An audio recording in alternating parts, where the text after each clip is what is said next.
কখনো কি এমন হয়েছে সবকিছু ঠিক আছে, তবুও বুকের ভেতর অদ্ভুত একটা ভার? কেউ বোঝে না, কেউ শুনতে চায় না। চারপাশে মানুষ আছে, অথচ ভেতরে ভয়ঙ্কর একাকিত্ব। আজ যদি আপনি এই ভিডিওটা দেখেন, তাহলে ধরে নিন শ্রীকৃষ্ণ নিজেই আপনাকে এখানে এনেছেন। এই গল্পটা শুধু গল্প নয়, এটা আপনার জীবন। এক কুরুক্ষেত্রের আগের রাত। কুরুক্ষেত্রের ময়দান নিস্তব্ধ। দুই দিকে বিশাল সেনাবাহিনী, শঙ্খ, রথ, অস্ত্র সব প্রস্তুত। কিন্তু সেই রাতে একজন মানুষ ঘুমাতে পারেনি। সে হল অর্জুন, মহাবীর অর্জুন, যাকে দেখে শত্রুরা কাঁপে। আজ সে নিজেই কাঁপছে। তার চোখের সামনে ভেসে উঠছে ভীষ্ম পিতামহ, দ্রোণাচার্য, নিজের ভাই, নিজের রক্ত। সে ভাবছে, এই যুদ্ধ জিতেও যদি আত্মা হেরে যায়, তাহলে সেই জয় দিয়ে আমি কি করব? দুই অর্জুনের ভেঙে পড়া। ভোরের আলো ফুটছে। যুদ্ধ শুরু হতে আর কিছুক্ষণের অপেক্ষা। অর্জুন ধীরে ধীরে রথ থেকে নেমে পড়ে। ধনুক হাত থেকে পড়ে যায়। সে কাঁপা কণ্ঠে বলে, হে কৃষ্ণ, আমি পারছি না,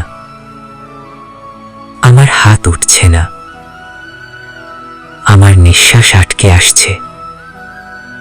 একজন যোদ্ধা কাঁদছে, একজন মানুষ ভেঙে পড়েছে, ঠিক যেমন আজ আপনি ভেঙে পড়েছেন। তিন কৃষ্ণের নীরবতা। এই মুহূর্তে কৃষ্ণ কিছু বলেন না। খেয়াল করেছেন, আপনি যখন জীবনে সবচেয়ে কষ্টে থাকেন, ঈশ্বর তখন সবচেয়ে বেশি নীরব থাকেন। কিন্তু সেই নীরবতা মানে অনুপস্থিতি নয়, ওটা প্রস্তুতি। চার কৃষ্ণের প্রথম কথা। অবশেষে কৃষ্ণ বললেন, অর্জুন, তুমি কাকে মারছ বলে ভাবছ? শরীরকে না আত্মাকে?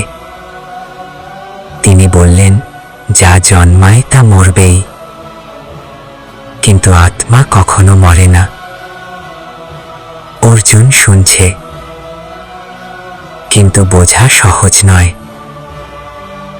যেমন আজ আপনি শুনছেন, কিন্তু বিশ্বাস করতে পারছেন না। পাঁচ কর্মের কথা। কৃষ্ণ বললেন, তোমার অধিকার শুধু কর্মে, ফলের ওপর তোমার কোনো অধিকার নেই। এই একটা লাইনে পুরো জীবন বদলে যায়। আপনি কষ্ট পাচ্ছেন কেন জানেন? কারণ আপনি ফল নিয়ে চিন্তা করছেন, ভবিষ্যৎ নিয়ে, মানুষ কি বলবে তা নিয়ে, সফল হব কিনা তা নিয়ে। কৃষ্ণ বলছেন, আজ শুধু নিজের কাজটা করো। ছয় আজকের অর্জুন। আজকের দিনে অর্জুন যুদ্ধের ময়দানে নেই। সে আছে অফিসের চাপে, সংসারের দায়ে, পরীক্ষার ভয়ে, সম্পর্কের কষ্টে, টাকার অভাবে, একাকিত্বে। আজকের অর্জুন আপনি। সাত আপনি কেন এত কষ্ট পাচ্ছেন? কৃষ্ণ বলেছিলেন, যে বেশি সহ্য করতে পারে তাকেই আমি বেশি প্রস্তুত করি। আপনার জীবন কঠিন কারণ আপনি দুর্বল নন, আপনি নির্বাচিত। 8. কৃষ্ণ কাউকে সহজ জীবন দেন না। মনে রাখবেন, রাম বনবাস গিয়েছেন, কৃষ্ণ কারাগারে জন্মেছেন, অর্জুন যুদ্ধ করেছেন, কর্ণ সারা জীবন অপমান সহ্য করেছেন। ঈশ্বর কাউকে সহজ জীবন দেন না, তিনি শক্তি কাঁধ দেন। 9. যখন কেউ পাশে থাকে না। অর্জুন একা ছিল, পুরো সেনাবাহিনীর মাঝে একা, ঠিক যেমন আপনি। চারপাশে মানুষ, কিন্তু কথা বলার কেউ নেই।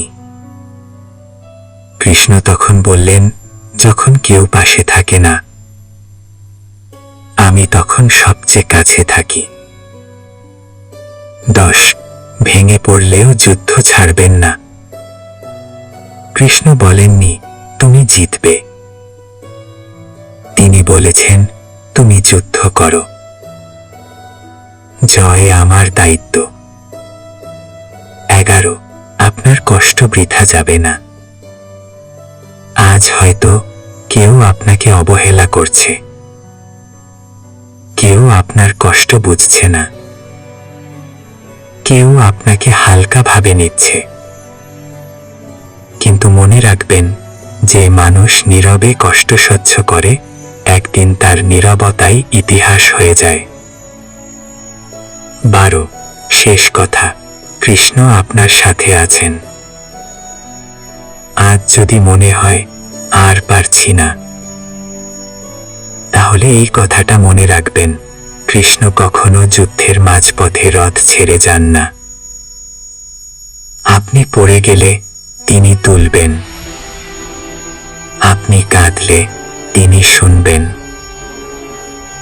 আপনি হেরে গেলেও তিনি ছেড়ে যাবেন না। হ্যাঁ, হার মানবেন না, থেমে যাবেন না। এই কষ্টই একদিন আপনার শক্তি হবে, কারণ শ্রীকৃষ্ণ আপনার রথের সারথি।